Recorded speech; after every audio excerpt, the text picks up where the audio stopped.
from wherever you are. My name is Alyssa Stampf. I am CEO and co-founder of Insurequality, a nonprofit dedicated to making insurance a more welcoming place. And I am absolutely honored and privileged to be seated next to Fars, Maria, and Carl today to talk about some courageous conversations in the C-suite. Now, before I toss it over to them to have them introduce themselves, what I would love to get out of each of the panelists, and I'll start, is why we're excited to be here, because we've already had a couple of conversations. It has been continuing to flow. I cannot wait for what all of you are about to hear. And the reason I'm excited is because when I first joined the insurance industry, I didn't see people that looked like me, that acted like me, that had the same feelings about things that I did. And so I am so excited to be a part of this group because I feel like this is the representation that I would have wanted when I first joined over a decade ago. So I'm going to start with Fars. I'm going to send it to Maria and then end with Carl. But Fars, would you introduce yourself? Tell us who you are, what you do, and why you're excited to be here. Sure. Yeah. Thank you. And thank you for having me. I'm honored to be a part of this conversation with you all. My name is Fars, or Farzeen Mawji. Everyone calls me Fars, so please do call me that. I am coming to you from Edmonton, Alberta, Canada. And I'm the National Practice Leader for Inclusion and Diversity here at Gallagher Benefit Services Canada. I would have to say, I'm going to build off of what you said, Alyssa. The reason I am so grateful and privileged to be a part of conversations like this is, in fact, representation, because similar to you, I didn't have that example of what a gay professional looked like, right? I did not ever see myself, let alone a person of color and all the different intersections.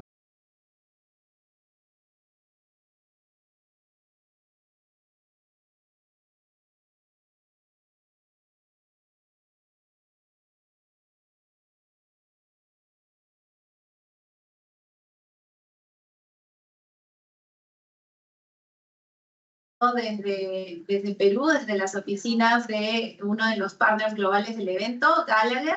Mi nombre es Catherine Cardoso, directora de Recursos Humanos de Chart, y me acompañan hoy Lucero Díaz, de Kennedy's Law, Diana Plasencia y Brunella Limonti.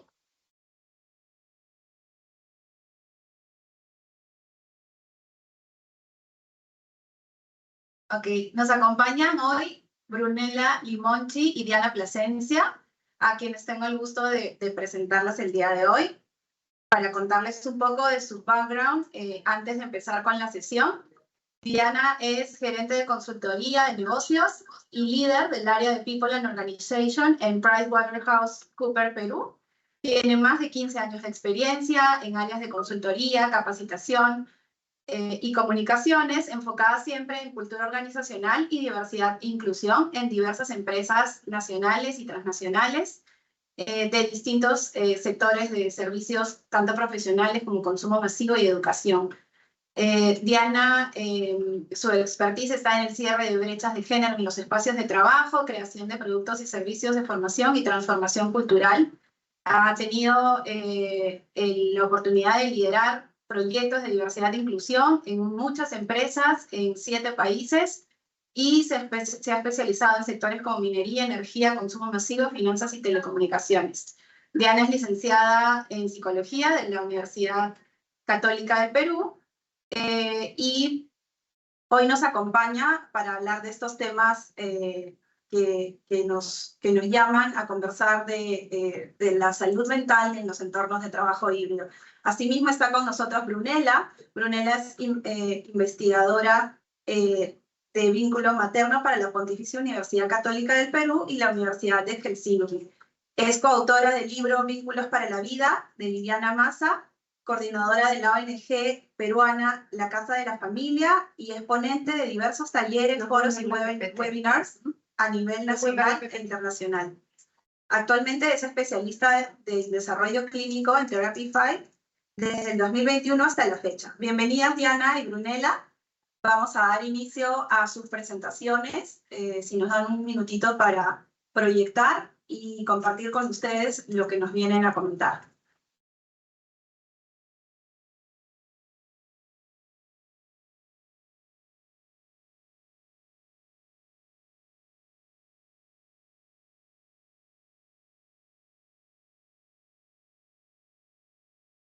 Ok, y antes de empezar, queremos comentarles que el día de hoy, en esta sesión, vamos a hablar, o los objetivos de nuestra sesión va a ser que nuestra audiencia pueda entender desde el punto de vista de los empleadores ¿Cómo podemos ser parte de esta conversación sobre acción y sobre la salud mental en nuestros entornos laborales? Queremos también con esta sesión fomentar la conciencia, comprender la importancia de la salud mental y cómo puede afectarnos en el desempeño laboral.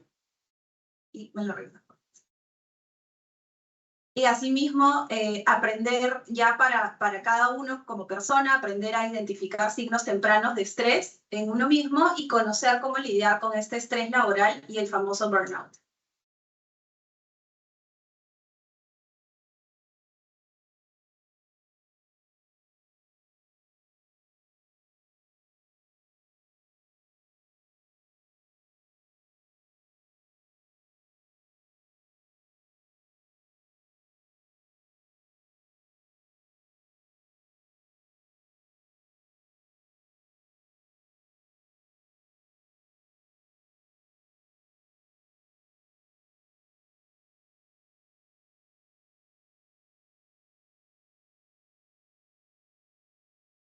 Hola a todos y todas, gracias por conectarse. Hoy día voy a estar con ustedes conversando sobre un tema súper importante, que es cómo abordar la salud mental en el espacio de trabajo y además por qué abordar la salud mental en el espacio de trabajo.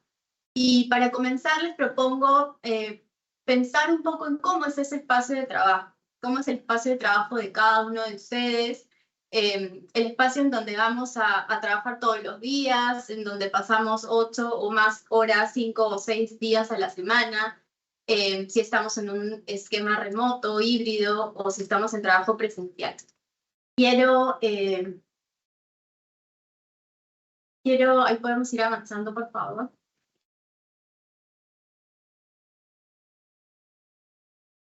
Quiero compartir con ustedes información súper relevante sobre cuáles son aquellos temores, estresores, preocupaciones de la fuerza de trabajo a nivel global.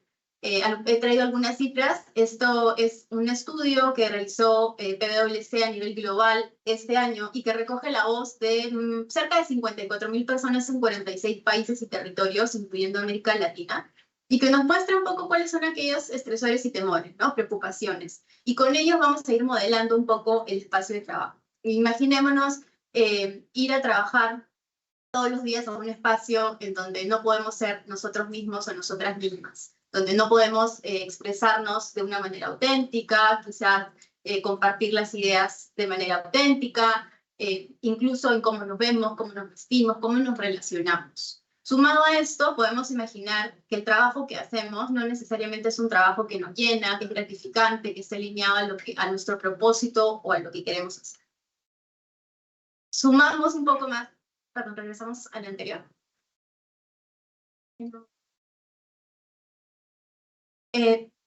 Sumamos entonces el componente de liderazgo, que es sumamente importante en temas de salud mental, ¿no? Y un supervisor, supervisora, un líder dentro de la organización que no necesariamente considera nuestra opinión y pensemos cómo eso también nos puede hacer sentir y cómo eso puede tener un impacto en nuestro bienestar general, integral y también en temas de salud mental.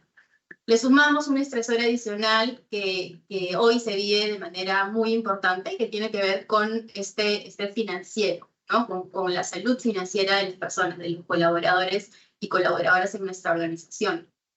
Y finalmente, el tema de la carga de trabajo, ¿no? Que también, y tenemos ahí datos interesantes que nos van modelando de alguna manera, mostrando cómo puede estar, o qué elementos, qué factores pueden estar influyendo dentro del espacio de trabajo a que tengamos algún problema o enfrentemos alguna situación de salud mental.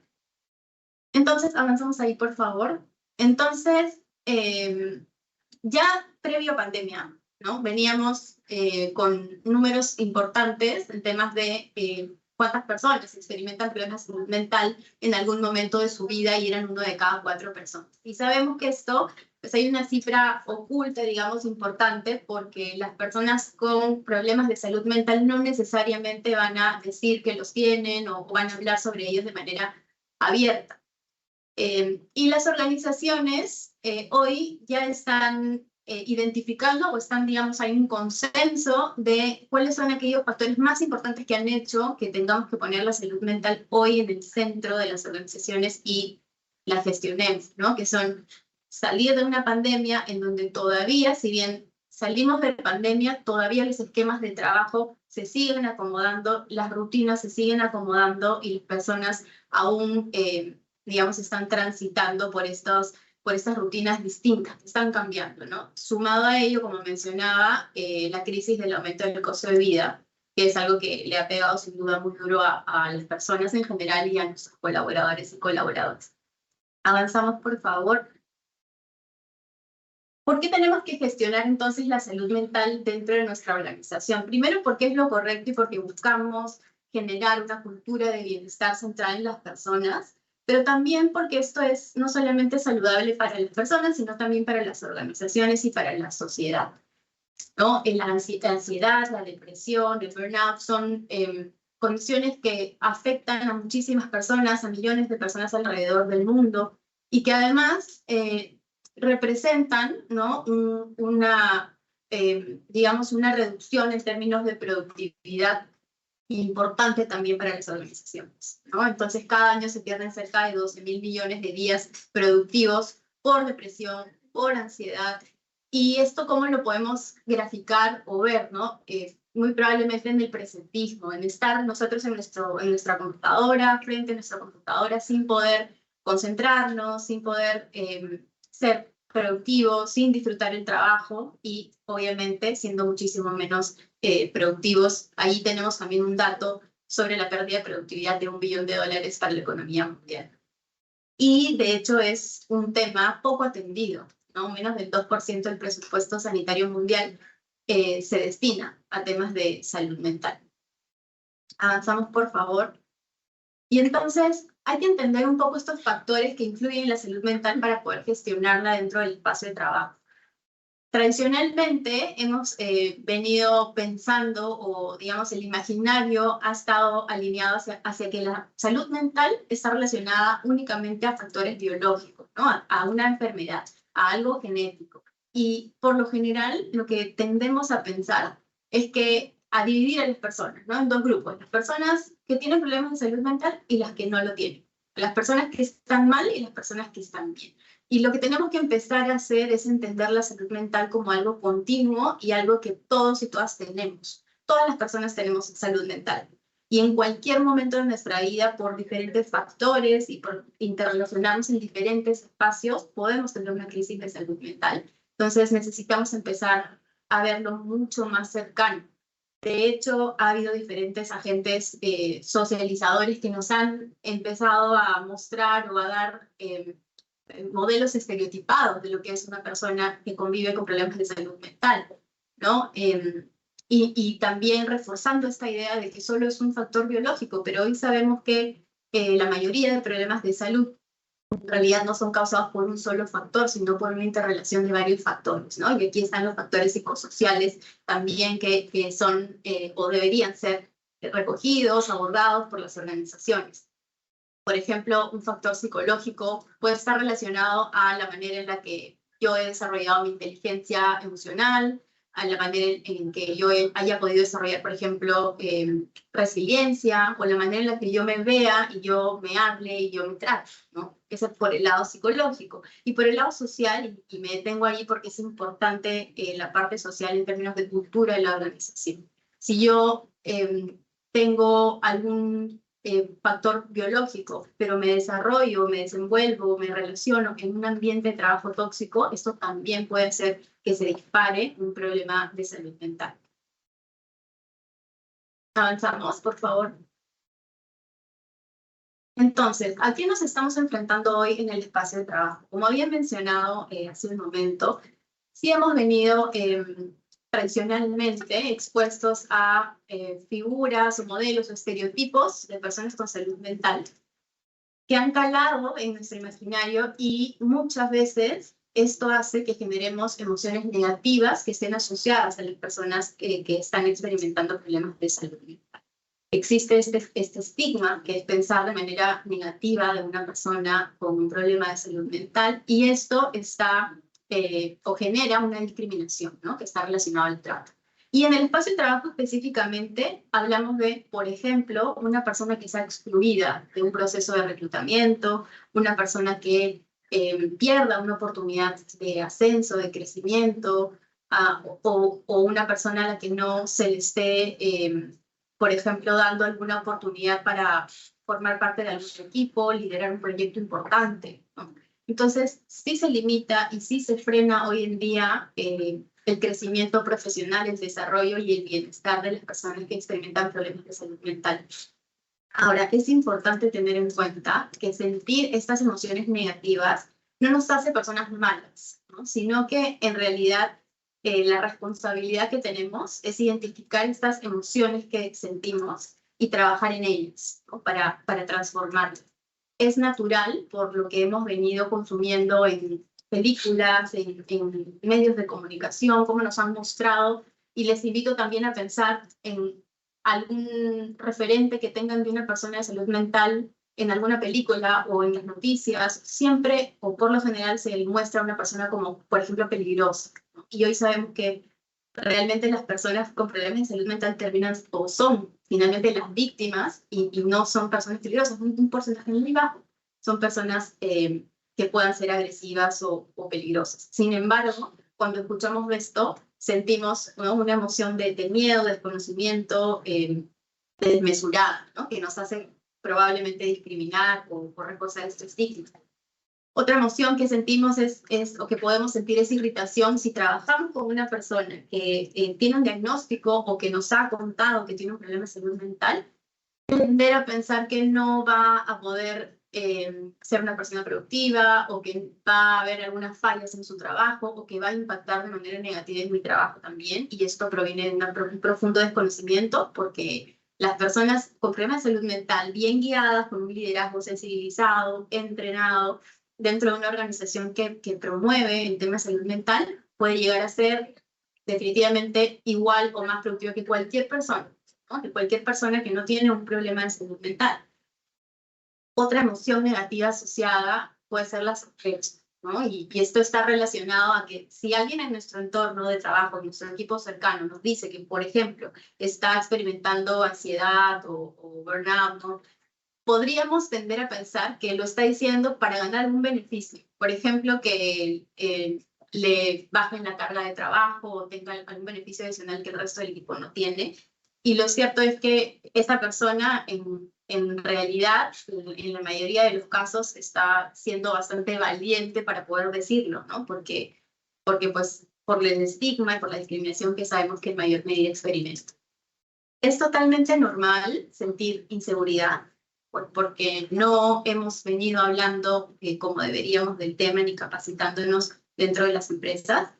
Y sobre todo a líderes de las organizaciones, a todo digamos, el personal de la organización, pero especialmente a los líderes, es importante gestionar estas emociones y entender que esa inseguridad es natural, pero que no tenemos que solucionar el problema de salud mental de las personas en nuestra empresa. No es nuestro rol solucionarlos, es un rol de acompañamiento profesional. Sí tenemos que abordar el tema, ponerlo sobre la mesa, hablarlo dentro de la empresa. Tenemos que escuchar a la persona que nos dice que está experimentando un problema de salud mental. Tenemos que no juzgar a esta persona y tenemos que también derivarla o acompañarla a los canales y los programas oficiales, digamos, que tiene la empresa para la salud mental. Avanzamos a la siguiente. Y entonces es súper importante tener en cuenta que no podemos trabajar la salud mental en la empresa de manera aislada.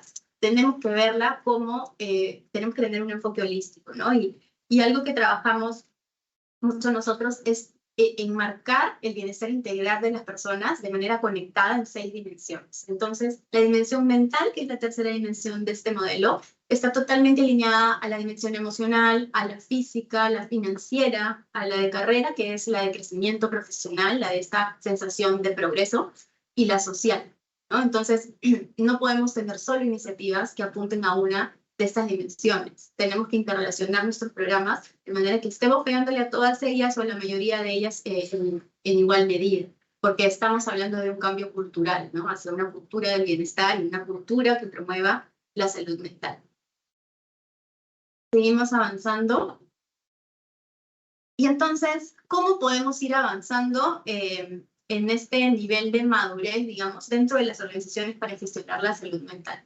Entonces, podemos tener algunas acciones que podrían ser acciones reactivas, ¿no? Digamos, ante un caso o alguna persona que manifiesta que está experimentando un problema de salud mental, derivarla a algún programa de apoyo o alguna consejería, ¿no? Psicoterapia, y trabajar con esa persona de manera individual.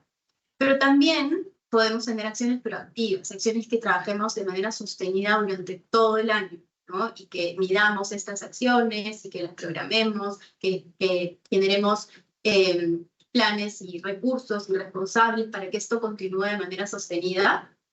Y estas acciones proactivas podrían ser, por ejemplo, programas anuales de sensibilización para toda la empresa, pero con mucho foco en el liderazgo. De hecho, el liderazgo es clave porque sabemos que los líderes y las lideresas modelan la cultura dentro de la empresa. Y si pues tenemos líderes que, por ejemplo, no tienen una mirada sobre la carga de trabajo, o por el contrario, que pasa mucho también, ¿no? Que premian la sobrecarga de trabajo, ¿no? Y que entienden el compromiso como trabajar por fuera del horario laboral, eso marca totalmente la cultura, se convierte en un rasgo de la cultura, ¿no? Entonces, trabajar mucho con liderazgos y programas de coaching, por ejemplo, cambio de hábitos, que es sumamente importante porque, como decía, la salud mental no está desvinculada de la salud física, por ejemplo, ¿no? Y entonces sabemos que si trabajamos en nuestra salud física vamos a tener también un impacto importante en términos de salud mental. Y a lo que aspiramos es a tener una transformación de nuestra cultura dentro de la empresa. ¿Cómo lo podemos trabajar, no? Esto es comunicación, como mencionaba, ponerlo sobre la mesa. Que deje de ser un tabú el que una persona en una reunión nos cuente, nos diga en confianza que está experimentando un problema de salud mental, ¿no? Que se lo pueda decir a su líder, que se lo pueda decir a su equipo, y que no exista ese estigma o esas emociones de las que hemos conversado. Entonces, la comunicación, la sensibilización constante, sostenida en el tiempo, el liderazgo, gestionar la carga laboral, ¿no? Un poco el tratar de que nuestras iniciativas le peguen a estos estresores que vivimos en la primera diapositiva, ¿no? Al tema del liderazgo, al tema de carga, incluso los temas financieros, ¿no? Entonces, no solamente se trata ya como empresas de entregar un salario equitativo y competitivo, sino también de qué manera yo trasciendo al bienestar del colaborador o la colaboradora y le entrego educación financiera, para que esto también trascienda hacia su familia, ¿no? Hay muchas iniciativas que se pueden implementar para trabajar estrategias de bienestar integral y también de salud mental. Pasamos a la siguiente, por favor. Entonces, ya para ir cerrando un poco, los temas de salud mental, la idea es empezar a trabajarlos de manera, ponerlos sobre la mesa y trabajarlos así como trabajamos cualquier iniciativa de relevancia, de vital importancia dentro de la organización, que sabemos que además nos va a generar un impacto importante dentro del logro de los objetivos de la organización. Estamos hablando de salud de las personas, pero también de salud de la organización y de salud de la sociedad. Entonces, así como nosotros promovemos las estrategias de sostenibilidad, las estrategias de diversidad, de inclusión, la estrategia de salud mental también tiene que cobrar mayor relevancia, ¿no? Con el compromiso de líderes, con el involucramiento de las personas de la organización en estas iniciativas, o crear, idear con ellas para que garanticemos que estén alineadas a sus necesidades y que también garanticemos su participación.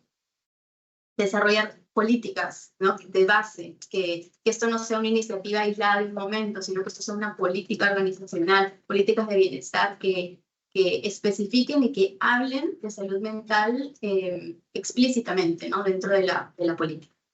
Los recursos, como había mencionado, esto tiene que ir alineado a la planificación, ¿no? Tener un plan de acción que tenga objetivos, metas responsables, que tenga indicadores que no solamente sean indicadores que nos hablen de cuántas personas asistieron a nuestra charla de estrés, ¿no? O de manejo de estrés, o no sé cuántas personas usaron el canal de ayuda, no, sino también ligar estas iniciativas, ¿por qué no?, a la rotación, a la productividad, ¿no? Porque es ahí en donde vamos a ver resultados también dentro de la organización. Y finalmente, que esto sea un esfuerzo sostenible, ¿no? Que sea algo, solamente para que podamos tener resultados tangibles, tiene que ser algo que continúe. Entonces, yo me voy a quedar hasta aquí. Muchísimas gracias por haberme escuchado. Diana, está súper interesante lo que has comentado. Estamos ahí recibiendo algunos comentarios a través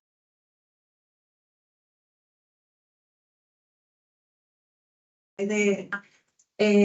yo quería ahondar sobre lo que comentaste del estigma que tenemos de hablar sobre salud mental, ¿no? Y alguna vez escuché a algún especialista decir, oye, tener un problema de salud mental es como tener una enfermedad, una diabetes, ¿no? Algo que es natural, o sea, no es un órgano más del cuerpo, nuestro cerebro, y es normal que se enferme, ¿no? Entonces, si lo tenemos, debería ser tan natural como decir, ¿no?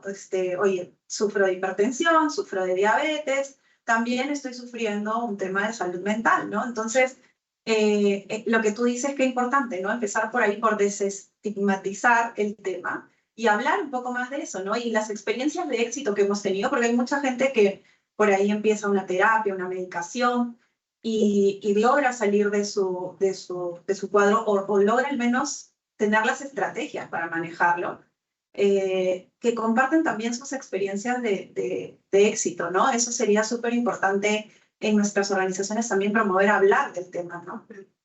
Y ahí como tú dices, ¿no? Es como, yo lo veo mucho como hablamos de salud física. Cuando hablamos de salud física, es un continuo, hoy tengo una salud física buena, mañana no lo sé, ¿no? Entonces, nadie está como mal o bien, sino que es algo continuo y lo tengo que cuidar siempre justamente para no tener una crisis, ¿no? Lo mismo ocurre en la salud mental, no tenemos nada garantizado. Lo importante es que si en algún momento tenemos una crisis, tengamos las herramientas para poder gestionarlo y podamos ponerlo sobre la mesa para hablar. Totalmente. Y en el ambiente de trabajo, yo también me gustaría añadir, porque muchas veces, como desde la empresa, pero también desde nosotros como trabajadores, por ejemplo, no vemos lo importante que es desconectarse, ¿no? O sea, esos espacios de desconexión, las vacaciones. O sea, la gente a veces piensa que Recursos Humanos nos quiere sacar de vacaciones para no pagar, y no es eso, es que los espacios de desconexión son tan importantes y te hacen incluso más productivo cuando regresas, ¿no? Entonces, qué importante también es saber que, oye, si me tomo el día, si pido un permiso, si voy a tener vacaciones, realmente desconectarme, ¿no? O sea, qué valioso es eso, y como líderes también de organizaciones saber la importancia del impacto que generamos cuando, por ejemplo, mandamos un correo a las 11 de la noche, ¿no? Y le impedimos a veces a las personas desconectarse, y la persona de repente se duerme pensando ya que va a responder al día siguiente o que tiene que responder más tarde, ¿no? Entonces, qué importante también es eso en las organizaciones, notar el impacto que tenemos los líderes dentro de las organizaciones, y también como empleados saber darnos esos espacios de desconexión, y como organizaciones también fomentarlo, ¿no? Es un hábito, porque yo recuerdo haber trabajado con una organización en donde la mayoría de colaboradores y colaboradoras tomaban sus vacaciones de a poquito. Entonces tomaban un viernes para empalmar con un feriado, pero nunca tomaban una temporada larga. Y necesitamos una temporada larga. Exacto. Así son hábitos. Exacto.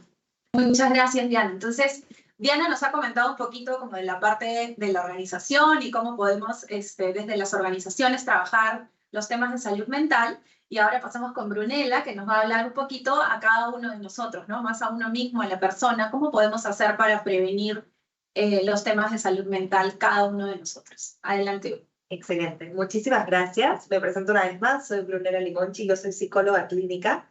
Por eso en estos minutos restantes vamos a dar el foco de qué pasa con nosotros. ¿Qué pasa cuando no nos desconectamos?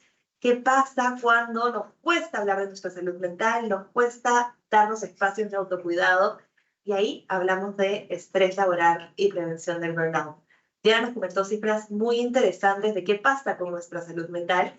Y por ahí nos fuimos comentando bastante este término que seguramente hoy todos conocemos sobre qué es burnout. Y por ahí quisiera comenzar. Vamos a ir pensando juntos qué es. ¿Qué es burnout? ¿De qué hablamos cuando hablamos de burnout? Porque seguramente lo hemos escuchado, seguramente hemos conocido a alguien que lo vive, seguramente incluso hemos podido sintonizar o creer que nosotros también estamos transitando por el burnout. Entonces, para empezar a definirlo, los invito a cada uno de ustedes en casa donde se encuentren pensar, ¿qué es burnout? Lo he escuchado, lo conozco, pero ¿cómo lo defino? ¿A qué imágenes lo asocio? ¿A qué situaciones lo asocio? De pronto, ¿qué imágenes se me vienen a la mente? Entonces, para comenzar a definir este término, el burnout es el estado final del estrés laboral. Muchas veces lo confundimos o hay que casi que se mezcla con lo que es estrés laboral. Pero cuando hablamos de burnout, hablamos ya de este estado final, donde nos sentimos completamente agotados, no solo física, sino también emocional y mentalmente.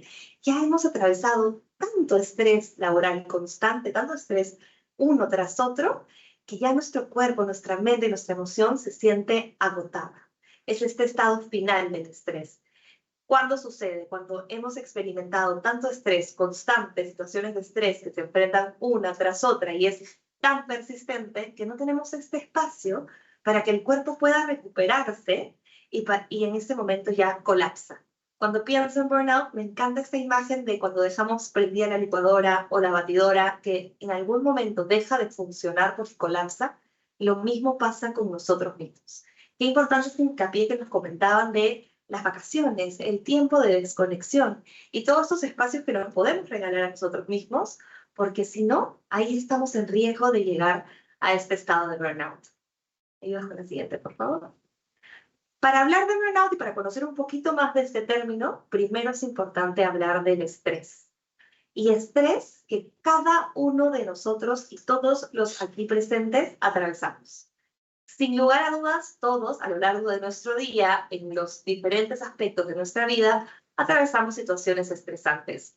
Porque el estrés se define como un estado de preocupación o tensión mental que lo genera una situación difícil. ¿Qué puede ser estresante? Que en este momento se caiga la conexión sería una situación estresante, que posiblemente a las personas que estamos aquí presentes nos va a generar estrés. Que en este momento comience a llamar un cliente que necesita una respuesta inmediata, nos va a generar estrés, porque es una situación de preocupación o tensión que genera algo en nuestro cuerpo, que genera algo a nivel biológico, a nivel neurológico, a nivel global. Entonces, cuando hablamos de estrés, hablamos de un componente biológico. Algo sucede. El estrés está y nos acompaña porque prepara el cuerpo para la acción. Nos prepara para dar una respuesta ante esta situación estresante. Es decir, si en este momento se cae la conexión, las personas aquí presentes nos vamos a poner en acción para resolverlo.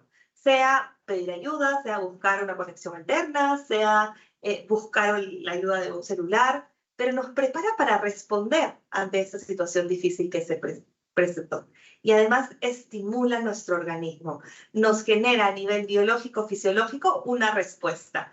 Activa nuestro sistema nervioso, nos genera hormonas, por ahí que se activa la adrenalina, el cortisol y nos invita a responder. Seguramente lo han escuchado, pero cuando hablamos de estrés, hablamos de 3 típicas respuestas, ¿no? De lo que puede generar en nuestro cuerpo una situación de estrés. Por un lado, puede que nos paralicemos, que esa situación de estrés resulte paralizante y yo no sepa cómo responder. Puede que la situación de estrés me provoque huir y alejarme de eso que me está provocando estrés. O la tercera es responder y ver cómo afrontarlo. Entonces, si hoy tengo la entrega de un informe al cliente más importante de mi compañía, posiblemente pueda reaccionar de una de estas 3 maneras. O evito el informe y me alejo y salgo a comprar y me pongo a ver una serie y hago todo lo posible para evitarlo. Me paralizo y estoy todo el día pensando, tengo que revisar el informe, tengo que revisar el informe, tengo que revisar el informe, pero realmente me cuesta sentarme y hacerlo. O la tercera es, me tomo una taza de café, pongo música relajante, me siento en mi oficina y comienzo a redactar. Entonces, ante cada respuesta de estrés que se nos va a presentar en múltiples aspectos de nuestra vida, nuestro cuerpo va a responder. Por eso sentimos estrés, para poder responder y lidiar con las situaciones del día a día. Pero ya si hablamos de burnout, estamos hablando de un estrés constante, de un estrés que sucede tan a menudo que no nos permite recuperarnos. Y dejo la siguiente, por favor. Acá algunas cifras importantes de por qué hablamos de estrés laboral y por qué hablamos de burnout. El 72%, una cifra muy importante, de los trabajadores peruanos experimenta este síndrome en algún momento de su vida laboral. Hablamos de 7 de cada 10 trabajadores. Hablamos de una cifra imponente. Esto puede ser por sobrecarga laboral, por no tener objetivos claros, por un exceso de presión desde el liderazgo, por maltrato laboral, por no tener tiempo para las actividades personales o por no sentirnos capaces de cumplir nuestras metas y demandas. Hoy, aquí en el Perú y a nivel Latinoamérica también, el burnout se presenta de una manera imponente. Hablamos de 7 de cada 10. Esto quiere decir, de las 10 personas que estemos aquí reunidas, 7 en algún momento hemos experimentado estrés laboral constante y hemos podido estar muy cerca de padecer burnout. Por eso hoy es importante darle un espacio a este tema, poder conversarlo, hablar qué sucede con el estrés, qué podemos hacer también nosotros para afrontarlo. Pero con la siguiente, por favor. ¿Qué componentes me pueden llevar a un estrés constante? En primer lugar, los extremos de actividad. Y por ahí cuando nos planteamos 4 o 5 objetivos para el mismo día, planeamos 5 o 6 juntas, casi que tenemos reuniones de 8 a 9, de 9 a 10, de 10 a 11, de 11 a 1, y todo el día estamos de acá para allá. Los extremos de actividad, por el simple hecho de llenarnos de actividades, van a sernos más propensos a enfrentar situaciones de estrés constantes. Porque lo que sucede con un objetivo puede llevar una situación de estrés, pero con mi objetivo 2 viene la siguiente y en mi reunión 3 viene una más, y así no tengo tiempo de recuperar. Y a veces nos pasa, por ejemplo, si estamos trabajando remoto, que planteamos 4 o 5 reuniones seguidas en Zoom. Yo les prometo que a la quinta reunión va a ser mucho más difícil resolver todos los pendientes que en la primera y en la segunda. Por eso el extremo de actividad nos puede llevar a sentir un estrés constante. Otro punto es el desbalance vida-trabajo, y aquí lo comentábamos hace unos minutos, cuando realmente nos cuesta darnos este espacio de desconexión. Cuando puedo estar cenando con mi pareja, con mi familia, con amigos, pero mi mente está en el correo que llegó y en lo que tengo que responder al día siguiente y en el informe que todavía no termino. Entonces, realmente este balance vida-trabajo está inclinado más hacia un lado que hacia el otro, porque no nos damos realmente este espacio donde me pueda desconectar y disfrutar del momento presente. El bajo apoyo social, por ejemplo, cuando nos cuesta encontrar este equipo en el que me pueda sostener, yo deseo resolver absolutamente todos los pendientes, quiero redactar absolutamente todos los correos, todos los informes, contactarme con todos los clientes, cuando no puedo contar con mi equipo y balancear el nivel de carga laboral, también voy a enfrentar un estrés constante. Un punto muy importante es la dificultad para establecer límites, que a quien no le sucede, ¿no? De pronto, Brunella, ¿te puedes hacer cargo de esta presentación? Claro que sí. ¿Y de esta otra? Por supuesto. ¿Y puedes entregarme un informe mañana? Claro que sí, lo tengo para las 8. Entonces, cuando no podemos poner límites, no podemos reconocer cuáles son nuestros límites, vamos a terminar en un estado de sobrecarga. Porque de pronto hay una cantidad de cosas que sí puedo abordar, pero muchas otras que ya me sobrepasan. Un punto extra es el perfeccionismo, y cuando necesitamos que todo quede 100% perfecto, ¿no? Por ahí que sigo leyendo mi informe y veo que hay puntos que mejorar. Y quiero que toda la reunión quede perfecta, y que toda la plática quede perfecta, y que todo, absolutamente todo, esté al 100% porque si no, no lo puedo entregar. La perfección es muy difícil de conseguir. Entonces, cuando estamos en constante perfeccionismo, muy probablemente vamos a sentir una mayor cantidad de estrés.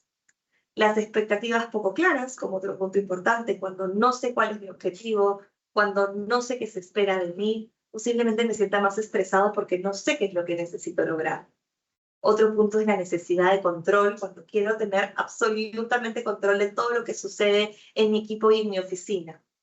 Al ser imposible tener control de todo lo que sucede, voy a sentir un estrés constante. Y por último, un componente que nos lleva a sentir estrés constante es el evitar conflictos, de la mano con la dificultad de poner límites, ¿no? De pronto me cuesta dar mi opinión, me cuesta comentar qué es lo que necesita o qué es lo que necesita mi equipo para evadir conflictos, y esto nos lleva a una sobrecarga y experimentar un estrés laboral constante. ¿Ayudas con la siguiente, por favor? ¿Cuáles son los componentes del burnout? Ya no hablando del estrés, sino de esta característica del agotamiento extremo, del burnout, de cuando ya hablamos de un síndrome de agotamiento. El primer punto es ese agotamiento, esta fatiga física, cognitiva y emocional, que ya no nos permite trabajar con la misma eficacia que de pronto en un principio podíamos hacer. Este cansancio donde siento que me levanto y ya me pesa todo el cuerpo, cuando me siento a redactar algo que de pronto antes me tomaba 10 minutos y ahora son 40 o 50 y no puedo concentrarme o me siento en mi computadora y se me pasan los minutos sin saber qué hacer. Esta es una clave importante para reconocer que quizás estamos experimentando burnout, porque nos sentimos agotados, porque es un agotamiento que ya no solamente es del cuerpo, es un agotamiento que viene de la mente, que viene de la emoción. Otro componente importante es la falta de motivación y que nos sucede como, ay, otra vez es lunes, me tengo que conectar, tengo esta reunión y es cuando todo se vuelve muy pesado y nos sentimos menos involucrados con nuestro trabajo e incluso podemos presentar actitudes negativas. Quizás es para revisarlo, puede que no sea que tu trabajo no te motive, puede que no sea que no estés en el rubro que te gusta, puede que estés experimentando tanto estrés que hoy la motivación ya se ha visto afectada. Y el último componente, y muy importante, la ineficacia. Este sentimiento de que no podemos lograr aquello que nos proponemos, esta inseguridad de si soy realmente capaz para asumir los retos y objetivos que se me plantean, esta ineficiencia que de pronto no habla de mis propias capacidades. De pronto tengo todas las cualidades y capacidades para abordar la tarea, pero estoy tan agotado, estoy tan estresado que hoy no cuento con los recursos para hacerlo. Entonces, si de pronto yo identifico que uno de estos tres componentes me hace sentido, que puedo estar experimentando un estrés laboral constante donde me cuesta recuperarlo, podemos estar hablando de que estamos alcanzando un nivel de burnout. Pero la idea de esta charla no es dejarles con la problemática de, ok, esto es el burnout, sino también qué podemos hacer nosotros, desde cada uno, desde su rol, para prevenir el burnout. Ayudas con la siguiente, por favor. Para hablar de la prevención del burnout, vamos a hablar de autocuidado. ¿Cómo podemos lidiar con el estrés laboral y prevenir el burnout? Con el autocuidado. Este es el punto más importante y del que cada uno es capaz de gestionar, ¿no? Nosotros somos capaces de cuidar de nosotros mismos, de tener estos recursos o incluir estos recursos y herramientas para prevenir que el estrés se vuelva tan constante que alcancemos ya a este estado de burnout. Por un lado, y muy importante, diría que la base de la pirámide es el autocuidado físico. Cuando hablamos de autocuidado físico, hablamos de cómo estamos descansando, cómo es nuestro ciclo de sueño. ¿Estamos durmiendo de entre 6 y 8 horas? O de pronto termino de trabajar 11 de la noche, me pongo a ver series o redes sociales y me acuesto 3 de la mañana, ¿no? De pronto me doy cuenta que hoy dormí 3, 4 horas, no estoy descansando bien, me levanto casi como que no hubiera dormido y por supuesto que si físicamente, fisiológicamente no me encuentro bien, le va a resultar mucho más difícil a mi cuerpo poder lidiar con las situaciones de estrés. Entonces, una primera recomendación de autocuidado siempre es procurar tener buenos hábitos de sueño y monitorear a qué hora me estoy acostando, cómo es mi rutina de sueño, cómo me siento al despertar, me despierto descansado o de pronto siento que casi no he dormido nada. Es importante monitorear cómo estamos durmiendo. A nivel físico también hablamos de nuestra alimentación. Y aquí seguro a más de una persona le puede suceder que estamos trabajando tanto y tenemos tantos pendientes que de pronto nos saltamos la hora del almuerzo. Y de pronto decimos, no importa, como algo más tarde. Y dan las 5 o 6 de la tarde y me doy cuenta que comí una manzana al mediodía y no comí más. Y acá la pregunta es, ¿cómo le exijo a mi cuerpo que rinda todos los objetivos que tengo que hacer, todos los pendientes que tengo para el día, si no le he dado la gasolina necesaria, ¿no? Es como pedirle a un carro que avance 200 kilómetros sin echarle gasolina. Posiblemente no va a rendir. Entonces, qué importante darnos espacios de una buena alimentación, de poder tener una alimentación balanceada, de respetar nuestros horarios de comida, de mantener una rutina. Otra es hidratarnos, ¿no? A veces nos olvidamos de tomar agua, se nos pasa el día entero y nos hemos olvidado de tomar aunque sea un vasito con agua. Entonces, dormir, alimentarnos e hidratarnos es la base de esta pirámide de autocuidado que nos va a permitir lidiar con todos los estresores del día a día, no solamente a nivel laboral, sino también todo este estrés que nos puede acompañar en la pareja, en la familia, con los amigos, ¿no? Tenemos que primero comenzar a cuidar de nosotros mismos. Una pauta más de autocuidado físico importante es el poder hacer deporte. Y no sé si a veces les sucede, y los que tenemos celular con contador de pasos, que puede que termine el día y avanzamos 200, 300 pasos, y esto implica que nos levantamos un par de veces al baño y ya. Esa fue toda la actividad física que hicimos en el día. Entonces, tratar de mantenernos en movimiento, de darnos espacio de deporte, sea practicando en algún lugar, dando una vuelta, saliendo a caminar, corriendo, o cualquier espacio de actividad física que yo disfrute, nos va a ayudar a lidiar con el estrés. De hecho, la actividad física es el predictor número 1 para prevenir el estrés, ¿no? Cuando trabajamos con nuestro cuerpo, soltamos toda esa tensión, tenemos mayores oportunidades de recursos para lidiar con el estrés. A nivel emocional, el autocuidado se puede ver como poner límites, aceptar cuánto soy capaz yo de recibir y cuánto soy capaz y cuánto ya me sobrecarga. A nivel emocional es conectarnos con nuestras emociones, con el sentir, el poder comunicar qué estoy atravesando, cómo me siento. Regreso a la presentación de Diana, a veces nos asusta hablar de las emociones, a veces nos asusta decir que nos sentimos ansiosos o nos sentimos tristes o nos sentimos preocupados, pero hablar de eso que nos pasa es un hito muy importante para cuidarnos emocionalmente. El autocuidado emocional también es distinguir que si hoy algo de esta charla me hizo sentido, de pronto identifiqué que una de estas cosas me sucede en mi día a día, que estoy muy cerca a presentar el burnout, es pedir ayuda, es acudir a terapia si lo necesito, es buscar espacios de meditación, es buscar espacios de practicar algún agradecimiento, cualquier práctica que pueda hacer conmigo y para mí, para ayudarme emocionalmente. El autocuidado social, que suena tan sencillo, se ve como buscar contacto con los otros. Encontrar espacios donde pueda disfrutar con mi pareja realmente desconectado del trabajo, donde podamos tener alguna cita, salir a comer o salir con amigas, hacer un plan con nuestros hijos, pasear con nuestra familia, ¿por qué no pasar un momento con nuestras mascotas? Es encontrar contacto social, donde mi mente pueda despejarse de toda la tensión que llevo en otros aspectos y conectarse con el aquí y el ahora. El autocuidado social puede verse como meterse en una clase de cerámica, planear una salida de vinos, buscar una clase de pintura, es encontrar estos espacios de contacto donde los disfrute y no necesariamente tenga que estar conectada a todas las tensiones y preocupaciones. El cuarto, el cuidado laboral, y el más importante, es la capacitación constante. Yo les prometo que la mejor manera de lidiar con el estrés laboral es capacitarse. Cuando uno conoce muy bien todos los recursos de su área, sabe muy bien cómo funcionan todos los procesos, conoce muy bien a sus clientes, es posible que el estrés esté presente de todas maneras, pero mis recursos para afrontarlo van a ser distintos. Entonces, si hoy yo no sé qué hacer, cómo abordar algunos temas, la capacitación es una de las mejores formas de autocuidado.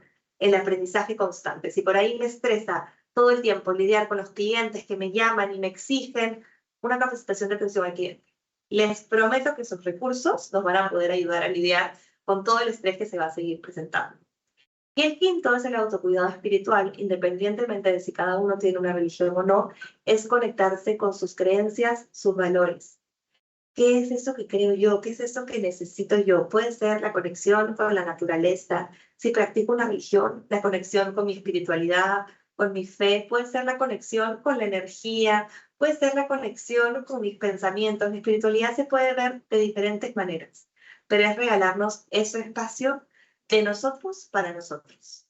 Entonces, eso es un poquito alguna de las pautas de autocuidado que tenemos a la mano, que realmente desde el día de hoy podemos comenzar a practicar y que estoy segura que van a ser un equipaje de recursos que por más que yo presente estrés laboral constante en mi puesto de trabajo, me va a permitir afrontarlo de una mejor manera. Y bueno, un recordatorio importante es que el autocuidado siempre se verá distinto en cada persona, pero intentemos regresar a cada uno de nosotros y conectar con lo que necesito. ¿Qué necesito yo el día de hoy? De pronto descansar un poco más, comerme algo rico, llamar a algún amigo y conversar. ¿Cómo voy a cuidar de mí el día de hoy? Muchísimas gracias. Gracias, Brunella. Entonces, ahora vamos a dar pase a las preguntas de la audiencia. A ver, vamos a empezar con la pregunta de Micaela Reategui. ¿Cómo podemos hacer que para los empleados este sea un tema abierto y de confianza con recursos humanos? ¿Tienen alguna buena práctica al respecto? Bueno, ahí puedo sumar un poco. En realidad, volvería a trabajar en el tema de cultura y en el tema de liderazgo, porque la principal razón por la cual las personas no hablan en el trabajo es porque puede haber alguna penalidad, y no estoy hablando de, digamos, una política o algo que esté escrito, sino en el día a día, cómo nos comportamos y qué cosas de manera silenciosa son penalizadas, ¿no? Si hay, pongo un ejemplo, si hay una burla, si hay un comentario, si hay una risa sobre alguien que menciona esto, o si hay una sospecha de que está mintiendo sobre algún diagnóstico o algo, eso automáticamente, si no hay una respuesta desde el liderazgo para comunicar que no ese es el comportamiento que queremos como organización, es muy probable que por más política que tengamos, por más charla que hagamos, eso no se dé, ¿no? Porque en espacios pequeños, en reuniones de equipo, es donde esto puede empezar a salir en confianza. Entonces, trabajar con el liderazgo es algo que tenemos que hacer de todas maneras.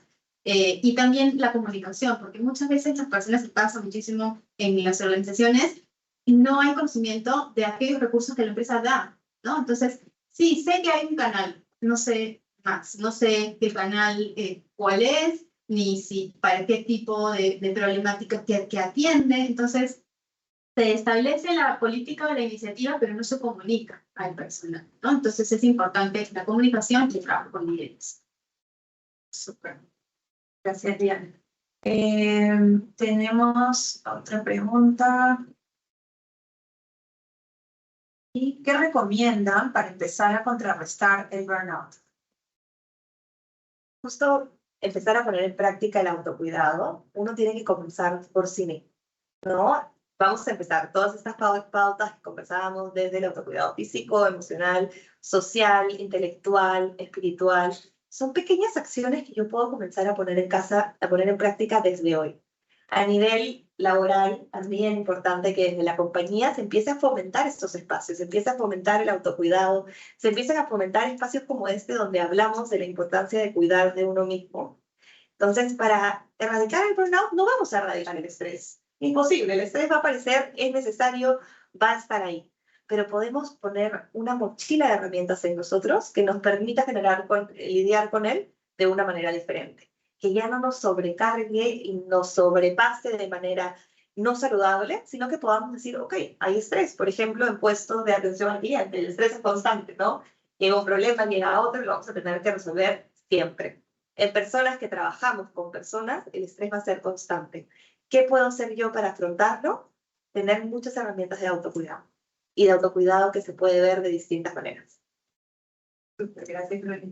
Y una última pregunta es, como empleadores, ¿qué medidas podemos considerar tomar para cuidar la salud mental en el trabajo?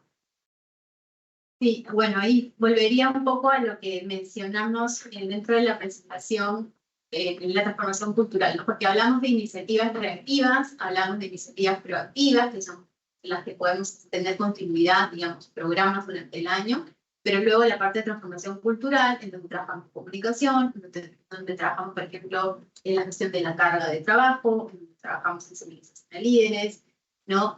La idea es no trabajar acciones aisladas que luego no vayan a tener un impacto, porque si yo estoy trabajando una iniciativa de salud mental, pero yo como recursos humanos, digamos, si yo no tengo conocimiento de que hay áreas en donde hay un estilo de liderazgo, como lo que conversamos hace un rato, ¿no? En donde hay mails por fuera del horario de trabajo, en donde hay un estilo autoritario, una cultura o microcultura que también hay dentro de las organizaciones, las iniciativas que yo pueda tener, o la gente no las va a tomar, simplemente no van a servir, ¿no? Por un lado estoy promoviendo, pero por otro lado, dentro del mismo tipo de trabajo, no está fluyendo.